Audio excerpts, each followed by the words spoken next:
네, 시편 읽을 때 가장 주의 깊게 보는 부분 중에 하나가 저자이죠. 누가 적었는지, 그래서 이 시편을 어떤 사람이 어떤 맥락에서 썼길래 이런 절절한 시가 나왔는지를 우리는 궁금해합니다. 그래서 오늘 우리가 읽은 이 시편 말씀을 보기 전에 저자에 대한 이야기를 잠깐 하고 가고자 하는데, 어떤 시들은 저자를 알면 그 의미가 더 풍성하게 느껴지는 경우가 있습니다. 대표적으로는 시편 51편 말씀이 있습니다.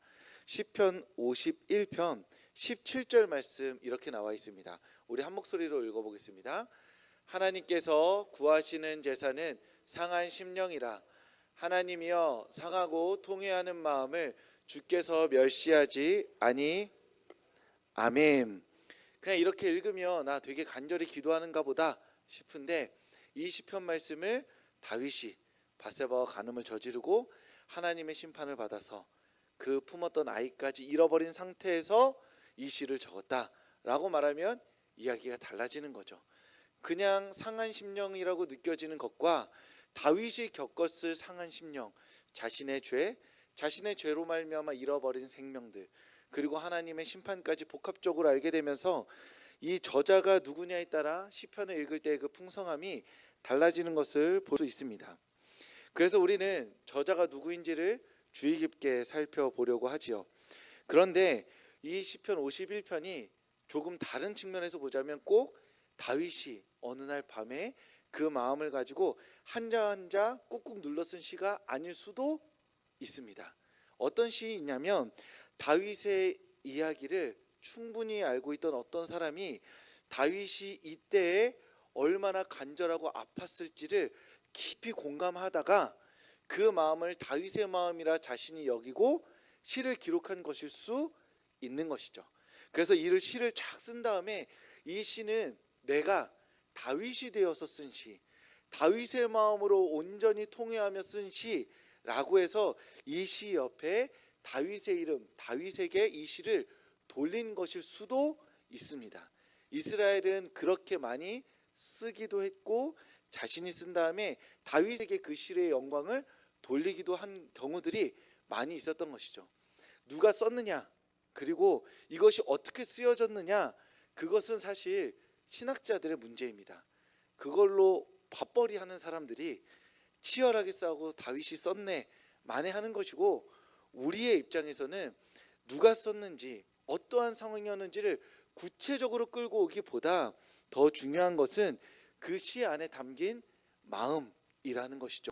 어떤 마음이었을지, 그 마음에 당사자가 써서 당사자성을 깊이 고민하는 것도 한 맥락이기도 하지만, 동시에 그 사람의 마음에 깊이 들어가서 이러한 고백을 길어 올리는 것 또한 우리가 시편 읽을 때 기억해야 하는 것입니다.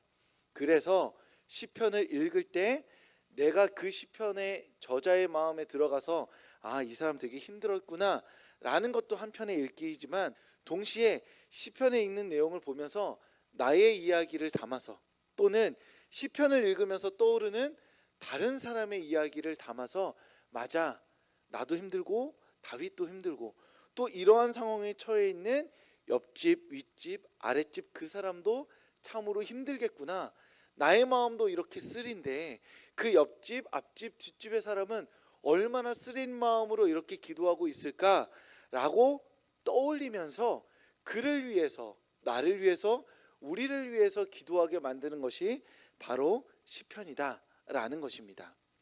오늘 우리가 읽은 이 시편의 정황도 이러한 맥락에서 함께 살펴보고자 합니다. 오늘 시편은 바벨론의 포로살이에서 귀환한 사람들의 고백이 담겨 있는 시입니다. 그런데 동시에 꼭 귀환한 사람이 쓴 시라고 보지 않아도 됩니다. 아까 이야기를 적용해 보자면, 나는 귀환을 안 했어요. 그런데 귀환한 사람이 우리 앞집에 살고 있습니다. 그 사람이 어떻게 귀환하게 됐고 어떤 마음으로 그 먼 여행길을 돌아왔으며 돌아와서 지금 어떤 삶을 살아가고 있는지를 막 들었어요. 그러니까 저 사람이 이 귀환의 과정 가운데 얼마나 힘들었을까, 자신의 모든 것을 버리고 온 삶이 얼마나 고됐을까라고 말하면서 그 사람의 마음에 이입해서 고백한 시일 수 있다는 겁니다. 중요한 거는 포로 귀한 자가 썼는지 아니면 포로 귀한 자의 이야기를 듣고 그 마음을 가지고 썼는지가 아니라 저자인지 저자의 이야기를 듣고 쓴지가 아니라 이 고된 여정을 동일하게 공감하고 그 마음에 굉장히 몰입하여서 이 시를 써냈다는 것이 중요한 것이죠. 그래서 우리는 이러한 시 한 편 한 편을 읽을 때 그 사람의 마음과 이 시에 담겨 있는 다른 사람들의 마음과 내 마음을 담아서 동시에 읽어낼 때 우리가 시편을 풍성하게 읽어낼 수 있다는 겁니다. 이렇듯 시편은 한 사람의 탄식이면서 동시에 그 삶에 밀착하여 공감한 사람들의 고백이 어우러져 있는 것입니다. 탄식이 터져 나오는 삶 안에서 하나님의 말씀이 울려 퍼지는 것이고, 또한 그 탄식하는 삶을 바라보면서 그 마음에 공감하여서 함께 기도하는 삶 안에서도 하나님의 말씀이, 하나님의 위로와 하나님의 능력이 울려 퍼진다는 것이죠. 그 당사자가 하나님께 외치며 기도하는 것도 그 안에도 하나님의 위로가 있지만, 동시에 그 삶을 바라보면서 그 삶의 아픔과 고통을 나의 것으로 삼고 내가 동일하게 그 마음이 되어서 하나님께 쏟아놓을 때 하나님께서 나의 삶에도 임하여 주시고 위로하여 주시고 능력으로 함께해 주신다는 겁니다. 그래서 우리는 시편을 읽을수록 나를 위해서도 기도하고 그리고 나의 탄식을 위해서도 기도하지만, 동시에 아무리 읽어봐도 이 시편은 나의 이야기이지만 저 옆집, 윗집, 아랫집의 이야기인 것 같다. 그래서 내 생각에 그 사람들이 막 떠오르면서 하나님, 그 한 사람, 그 옆집, 앞집, 뒷집, 그 사람 이 기도 제목을 가지고 기도하고 있겠죠. 제가 그의 마음으로 이 시편을 가지고 하나님께 기도합니다. 그러니 나를 위로해 주셨듯 그 내가 지금 이 시편을 가지고 기도하는 이 한 사람의 마음 또한 위로하여 주시옵소서라고 기도하게 된다는 것이죠. 시편은 읽을수록 깊이 묵상할수록 나의 이야기이면서 너의 이야기이기도 하고 우리의 이야기이기도 하여서 우리로 하여금 기도 가운데 나아가게 하는 시편이 된다는 것입니다. 그런 의미에서 우리는 오늘 또 우리를 위해서, 각자를 위해서, 또 서로를 위해서 기도할 터인데, 그 기도 가운데 나의 이야기도 담지만 이 모든 자신의 삶의 이야기로 신음하고 탄식하고 있는 서로를 위해서도 우리의 마음을 다해 기도할 수 있는 성도님들 될 수 있기를 주님의 이름으로 축복합니다. 오늘 시편의 기본적인 정황을 다시 한번 말씀드리면 바벨론 포로살이에서 귀환하는 내용입니다. 오늘 말씀 1절 우리 한 번 더 하나님 말씀 읽어보도록 하겠습니다. 시작. 여호와께서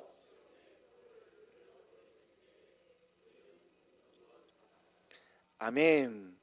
바벨론에서의 포로 귀환은 어느 누구도 상상할 수 없는 일이었습니다. 물론 이스라엘의 백성들은 바벨론 포로로 잡혀가서 매일매일 기도했을 겁니다. 하나님, 예레미야가 말씀했죠. 70년 뒤에 돌아올 거라고. 저 그 말씀 믿습니다. 그리고 내가 기도하다가 내 아들한테 가르치고 내가 이제 숨이 멎을 때 아들아 너는 기도해라. 그리고 내가 숨이 멎는 거죠. 그럼 2세대 아들은 또 그것 가지고 우리 아빠가 기도하라고 했으니까 기도합니다 하고 자기 숨이 멎을 때 자기 아들한테 말하는 거죠. 야 아들아, 우리 아버지가 이야기했다. 예레미야가 이야기했다. 이 일이 이루어질 거다 라고 대를 이어가면서 기도했겠지만 그 기도를 진짜 진실로 믿었을 것이냐는 쉽지 않습니다. 아마도 그렇게 많이 믿지 않았을 겁니다. 바벨론의 포로로 잡혀간 사람들 대부분의 사람들이 다니엘처럼 귀족 계층이었습니다. 그래서 바벨론으로 넘어갔을 때 그 사람들이 바로 애굽의 노예처럼 그렇게 일하는 사람들도 있었겠지만, 많은 사람들이 바벨론에서 바로 써먹기 좋게 훈련받아서 사용되었을 경우가 많습니다. 다니엘의 이야기가 기록된 이유가 거기에 있는 겁니다. 다니엘이 바벨론의 포로로 잡혀간 사람 중에 진짜 딱 한 명, 유일한 한 명이었으면 이 이야기가 이스라엘 백성들에게서는 특별히 회자되기 어려웠을 겁니다. 왜냐하면 뭐야, 우리는 다 노예 생활했는데 너는 저기 가서 그렇게 혼자 유일하게 총리로서 특별 대우를 받았니? 라고 생각했을 수도 있는 거죠. 하지만 다니엘의 이야기가 그만큼 회자되고 이스라엘의 정경으로 들어왔던 이유는 그 메시지도 있지만 그 당시 바벨론에 잡혀갔던 많은 사람들이 단지 애굽 노예 같은 처량한 생활을 했던 것뿐만 아니라 많은 사람들이 귀족으로서 바벨론의 털을 잡고 살아갈 여지가 있었기 때문입니다. 그래서 이스라엘에서 바벨론으로 포로로 잡혀간 많은 사람들이 귀족 계층의 삶을, 또는 귀족은 아니지만 그만큼의 삶을 누리며 살아왔기 때문에 독립을 말하면 말할수록 바벨론의 털을 잡고 있는 자신의 삶을 다 내려놓고 가야만 하는 것이죠. 제가 만약에, 그렇지 않은데 농담입니다, 제가 만약에 포항 땅에 70억짜리 아파트가 있다고 생각해 보세요. 그런데 이 제주도에 담임 목사를 오려면 그 아파트를 팔아야 돼요.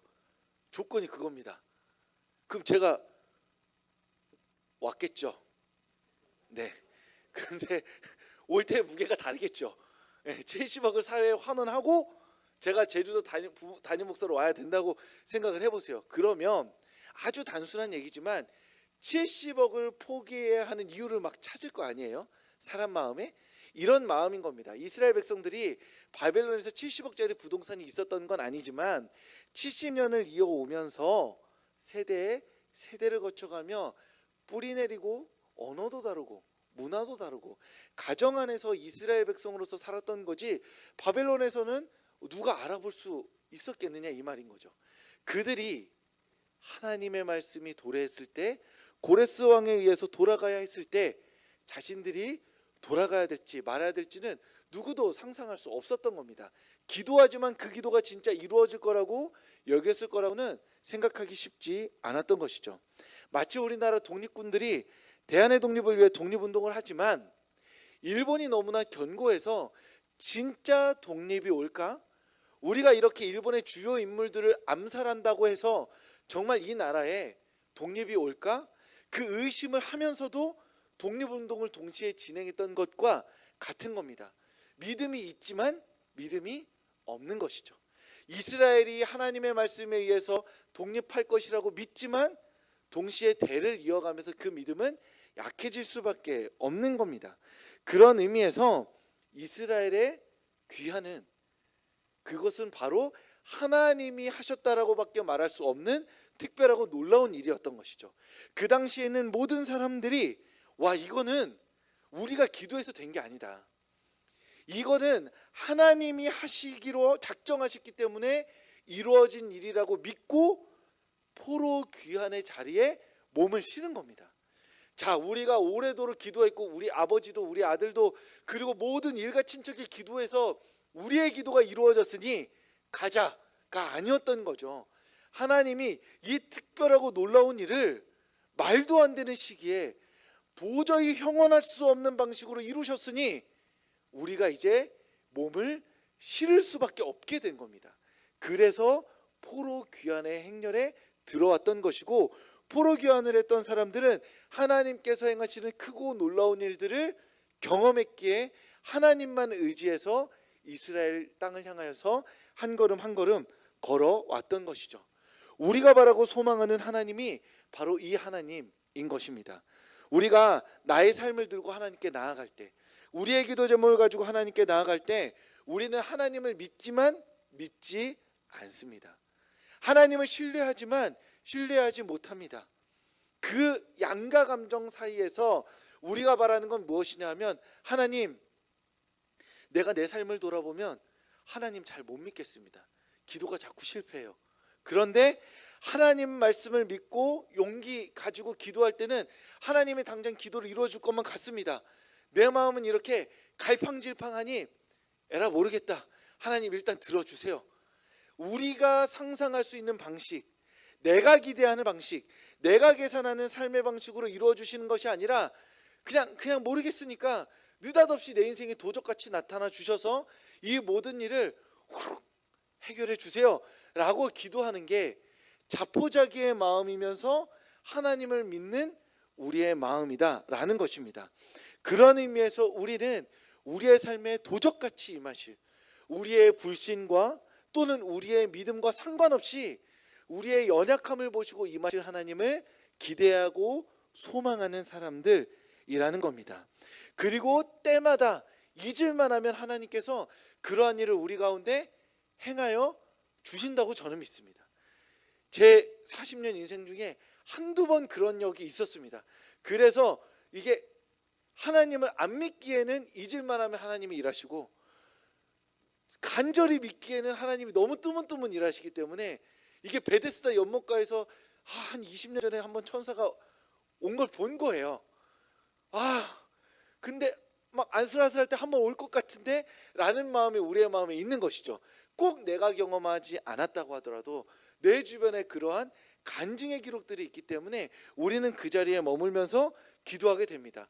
우리가 믿는 하나님은 우리의 불신과 우리의 믿음 그 사이 너머에서 느닷없이 임하셔서 우리의 기도를 응답해 주시는 하나님이시라는 것이죠. 그래서 우리는 기도할 때마다, 우리가 특별한 기적을 바라면서 하나님께 기도할 때마다 하나님께서 그에 맞는 일을 행하신다고 사실은 믿지 않습니다. 만약에 이문순이 기도할 때마다 다 이루어 주신다면 그분은 하나님이 아니라 이문순의 비서가 되는 것이죠. 제가 길들인 존재가 되는 겁니다. 하지만 하나님은 길들일 수 없는, 길들여지지 않는 사자이기 때문에 내가 바랄 때마다 응답하시는 분이 아니라 하나님의 자유로운 뜻과 은혜 가운데 우리에게 하나님의 마음대로 행하시는 분이라는 것이죠. 우리는 그 하나님을 고백하는 겁니다. 우리의 기도에 반드시 응답해 주시는 분이 아니라, 우리는 기도하지만 우리의 기도 너머에서 그 자유로운 뜻 가운데, 선하신 계획 가운데 우리에게 일하시는 하나님을 믿기 때문에 우리는 오늘도 기대할 수 있는 겁니다. 오늘도 하나님을 향하여서 기도할 수 있는 것이죠.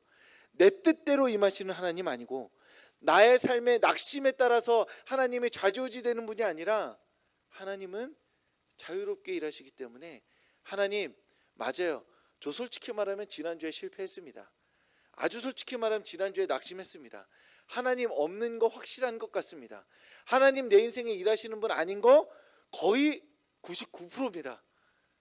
그런데 다시 이 자리에 나와서 기도할 수 있는 유일한 이유가 있다면, 내 합리적 경험에 의해서 하나님이 일하시는 분이 아니라, 하나님은 그 자유로운 뜻과 은혜 가운데 우리에게 놀라운 일을 행하시는 분이시기 때문에 오늘도 나의 낙심과 좌절을 가지고 하나님께 기도합니다. 그러니 하나님, 오늘 그 선하심과 인자하심으로 하나님의 자유로운 뜻 가운데 내 인생 가운데 임하여 주시옵소서. 그게 우리가 하는, 주님께 드리는 기도인 것이고, 기도할 수 있는 근거가 되는 것입니다. 우리가 하나님이 선하시고 인자하신 분이라 믿는다면, 그 하나님의 선하심과 인자하심이 내 인생 너머에서 다가오고 있다고 믿는다면, 그분과 함께 우리는 다시 삶을 살아갈 희망과 용기를 구하고 얻을 수 있는 것입니다. 예수님께서 십자가에 달려 죽으시고 돌무덤에 갇히셨을 때, 우리가 하나님의 선하심과 인자하심을 의심하며 우리의 고향으로 돌아갔다면, 하나님의 무자비하심을 비난했다면, 하나님의 부활하신 그 은혜들을 결코 상상할 수 없었을 것입니다. 그 낙심과 절망 가운데 하나님께서 제자들 가운데 찾아오셨죠. 우리는 고향으로 돌아갔고 우리의 마음대로 하나님 앞에 실망하여 뜻대로 돌아갔지만, 하나님은 임하셨습니다.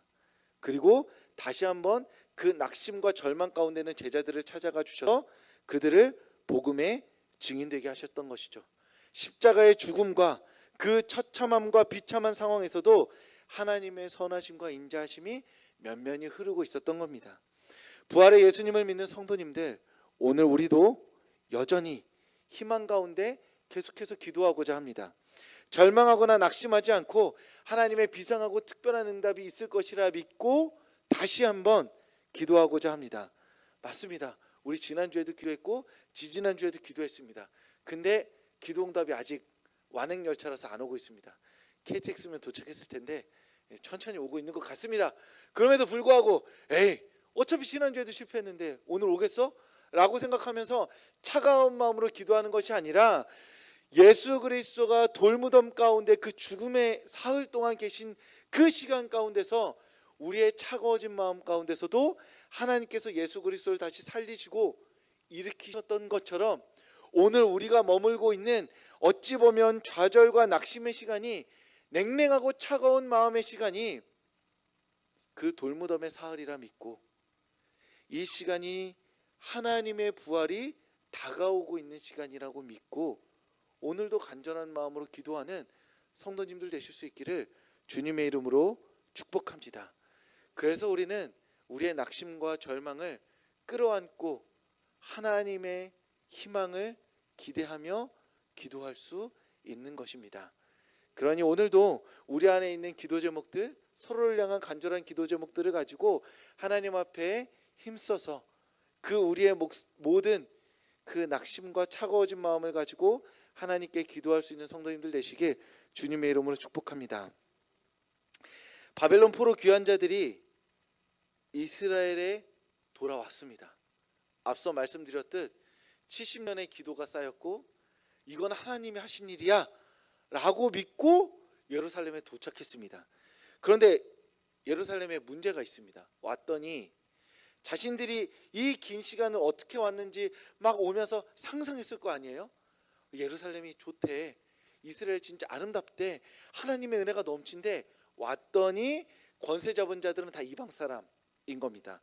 모압과 에돔과 암몬 족속이 자신들끼리 결혼하면서, 이스라엘은 혈통이 중요했으니까요, 피도 섞였고 우상 숭배도 가득해 있던 상황이었습니다. 성전은 무너졌고 그곳 가운데 남아있던 이스라엘 백성들은 성전은 안중에도 없는 것이죠. 게다가 지금 그러한 상황에서 온 황폐하고 무너진 상황 안에서 이스라엘의 귀환한 포로들은 낙심하고 절망하게 됩니다. 용기 있게 힘내서 새로운 이스라엘을 건국하고 싶었는데 와서 보니 기존에 있던 사람들의 삶이, 그리고 황폐한 이스라엘 땅이 그 삶의 마음들을 너무나 낙심케 해버린 겁니다. 그래서 어찌할 바를 모르고 그 삶에 그저 적응해버리고 무너진 삶이 바로 학개 1장 2장에 나와 있습니다. 이들은 성전을 짓자, 지을 마음이 없습니다. 그럼 일단 헌금이라도 하자, 헌금할 마음도 없습니다. 이게 얼마나 비참한 상황인지 생각해 보세요. 귀환했고 귀환한 상태에서 새로운 사람들이 새로운 마음으로 뭔가를 하려다가 낙심하게 됩니다. 그래서 이대로는 안 되겠다고 성전 다시 짓자고 하나님을 중심으로 새로운 삶을 시작하자고 기도하고 있는데, 그래서 우리 성전 지을 때 몸쓸 사람 손 들어보세요. 손 아무도 안 들고. 돈 낼 사람 손 들어보세요. 아무도 안 내는 겁니다. 그러면 포로 귀환을 하며 하나님의 역사가 우리 가운데 이루어질 것이라고 용기 내어서 모든 것을 버리고 왔던 그 이스라엘의 분위기는 다시 낙심할 수밖에 없는 겁니다. 힘냈어요. 열심히 해보겠다고 했습니다. 하지만 낙심은 다시 찾아오는 겁니다. 그런 이스라엘의 포로 귀환자들의 마음에 하나님의 말씀이 이루어지면서 고백했던 그 말씀이 바로 오늘 말씀 5절과 6절 말씀입니다. 이 말씀은 어찌 보면 희망찬 말씀인데 포로에서 귀환했어요. 희망찬 마음으로 한번 도전했다가 실패했어요. 그러니 어떻게 해야 하지? 라고 하고 있는 그 포로 귀환자들의 마음에 울려 퍼진 하나님의 말씀이라 생각하고 우리 한 번 더 5절과 6절 말씀 읽겠습니다. 시작. 눈물을 흘리며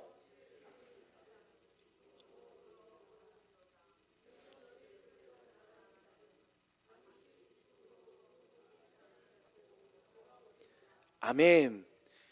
잘 보세요. 이미 이 사람들은 곡식단을 얻은 사람들입니다. 포로에서 귀환을 했어요.